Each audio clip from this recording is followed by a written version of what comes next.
सुरत चेन्नईच्या शेतकऱ्यांचा अरे शेती आमच्या हक्काची नाही कुणाच्या बापाची, शेती आमच्या हक्काची नाही कुणाच्या बापाची. ग्रीनफील्ड हायवे शेतकरी संघटनेचा सुरत चेन्नई शेतकऱ्यांचे वतीनं संघटनेच्या वतीनं आज जिल्हाधिकारी कार्यालय धाराशिव येथे सर्व शेतकऱ्यांच्या समवेत आज आम्ही जी शेतकऱ्यांच्या जीवनाची होळी केली असे ह्या नोटिशीची सर्व शेतकऱ्यांनी मिळून नोटिशीची होळी केलेली आहे. खऱ्या अर्थानं नोटिशीची होळी म्हणजे शेतकऱ्यांना जे आज कागदाच्या किमतीपेक्षाही जमिनीला कमी भाव दिला आहे, तर अशा जमिनीच्या जी नोटीस आल्या होत्या आम्ही भूसंपादन केलं आहे त्या नोटिशीची होळी आज जिल्हाधिकारी कार्यालयासमोर केलेली आहे. सातत्यानं 2020पासून हा लढा चालू होता. ह्या लढ्यामध्ये वेळोवेळी शेतकऱ्यांनी कायदेशीरपणे प्रत्येक नवीन कायद्याच्या अधिसूचनेनुसार प्रत्येक कायद्याच्या पॉईंटनुसार प्रत्येक ह्याच्यावरती शेतकऱ्यांनी आक्षेप घेतलेले आहेत. शेतकऱ्यांच्या प्रामुख्याने जमिनी जी बागायत असणाऱ्या जमिनीला आज हंगामी बागायत जिरायत जमिनी दाखवून शेतकऱ्याच्या जमिनीचे जी मावेजा आहे तो हा 50% आलेला आहे. त्यात अनेक शेतकऱ्यांच्या झाडाच्या नोंदी गायब आहेत, नोंदी आहेत तर त्याला 0 पैसे दाखवलेले आहेत. अनेक शेतकऱ्यांच्या विहिरीचे पैसे आलेले नाहीत. अनेक शेतकऱ्यांचे जे पोटहिश्याचे प्रॉब्लेम आहेत ते पोटहिश्य दुरुस्त केले नाहीत.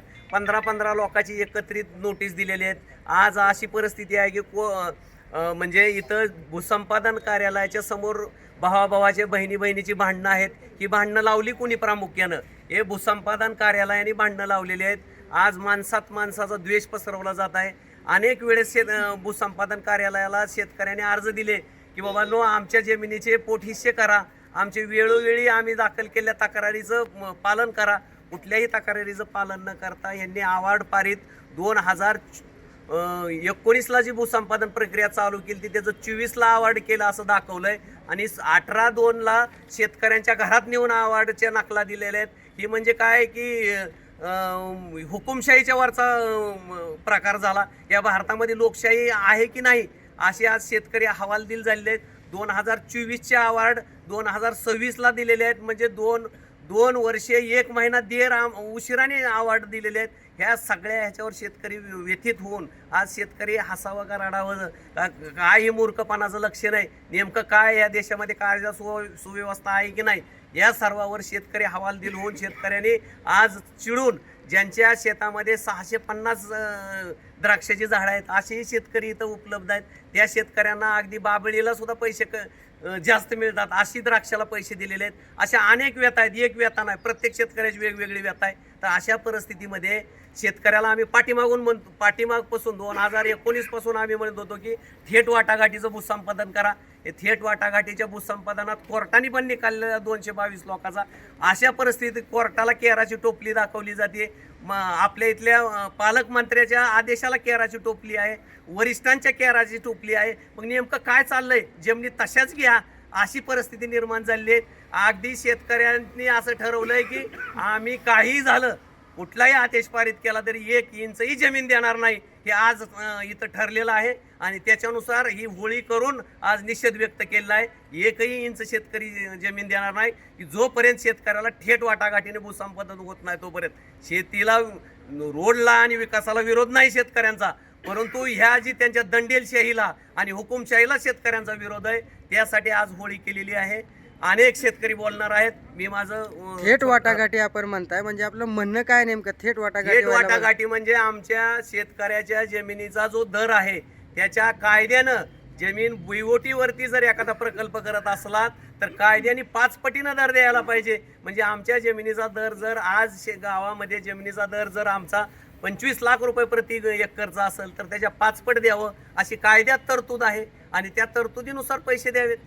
आज कुठेही ती कायद्याचा वापर केलेला दिसून येत नाही, सगळी दंडेलशाही दिसून येत आहे. ठीक आहे, आजची जी मागणी केलेली आहे ती मागणी तुम्ही अशा पद्धतीने केली आहे. जर ही मागणी पूर्ण नाही झाली तर आपलं पाऊल काय असणार आहे? आमची पुढं पाऊल शेतकरी त्या रानावरती पालं करून राहणार आणि 1 इंच जमीन शासनाला देणार नाही. मी ॲडव्होकेट अनिरुद्ध जाधव, सुरत, चेन्नई, धाराशिव, नगर, नाशिक, बीड आणि सोलापूर या ठिकाणी माझ्या केसेस आहेत.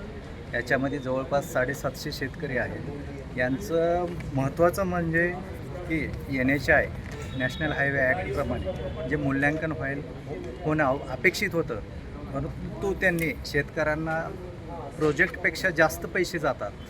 म्हणून आपली जी भूसंपादन जी यंत्रणा आहे, जिल्ह्याची जी कमिटी आहे, यांच्याकडे कमी मूल्यांकन दाखवून, कमी मूल्यांकन म्हणजे कसं की जमिनीचं जिरायत बागायत आणि हंगामी बागायत आणि बारमाही बागायत त्यापैकी सर्व जमिनी हे जिरायत दाखवले आहेत. मग यावरती आम्ही 2 वर्षापूर्वी म्हणजे रिट पिटिशन औरंगाबाद उच्च न्यायालयामध्ये दाखल केल्या होत्या. त्या औरंगाबाद उच्च न्यायालयामध्ये कोर्टाने त्यांना प्रश्न विचारला होता की तुम्ही जिरायत जमिनी कशा दाखवलेल्या आहेत. त्यावेळेस NHI त्या ठिकाणी म्हटलं होतं की आम्ही जे आहे ते प्रत्यक्ष स्थळ पाहणी करून पंचनामे करून सर्वांच्या जमिनी आहे त्या परिस्थितीप्रमाणे गृहीत धरू, म्हणजे ज्यांच्या बागायत असतील त्यांच्या बागायत धरू आणि ज्यांच्या जिरायत असतील ते जिरायत धरू. परंतु त्यांनी सरसकट जिरायत जमिनी दाखवून त्यांनी जे काय शेतकऱ्याला जो 100 रुपये हा मोबदला मिळणार होता तो 25 रुपयावर आणून टेकवलेला आहे. या बाबतीत हायकोर्टाचा स्टे असतानासुद्धा त्यांनी अवॉर्ड जाहीर केले, निवाडे जाहीर केले आणि उच्च न्यायालयामध्ये त्यांनी उच्च न्यायालयाचा अपमान केलेला आहे. त्याबाबत आम्ही 3ही पिटिशनमध्ये कोर्टामध्ये जवळपास 335 शेतकरी गेलेले आहेत.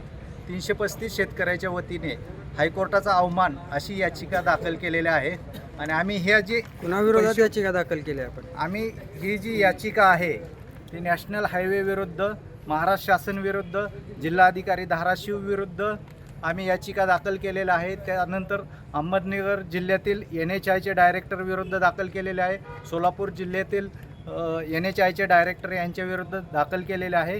ती सध्या प्रलंबित आहे. याची सुनावणी 17 मार्चच्या जवळपास लागलेली आहे. त्यामध्ये कोर्टाचा यापूर्वी जी न्याय निर्णय झाले होते याचं तुम्ही का अवलंब केला नाही, त्या बाबतीत आमच्याकडे कोर्टाचे निकाल प्राप्त आहेत. या निकालाचा त्यांनी कुठलाही संदर्भ या निवाड्यासाठी अवॉर्डसाठी लावलेला नाही. त्यामुळं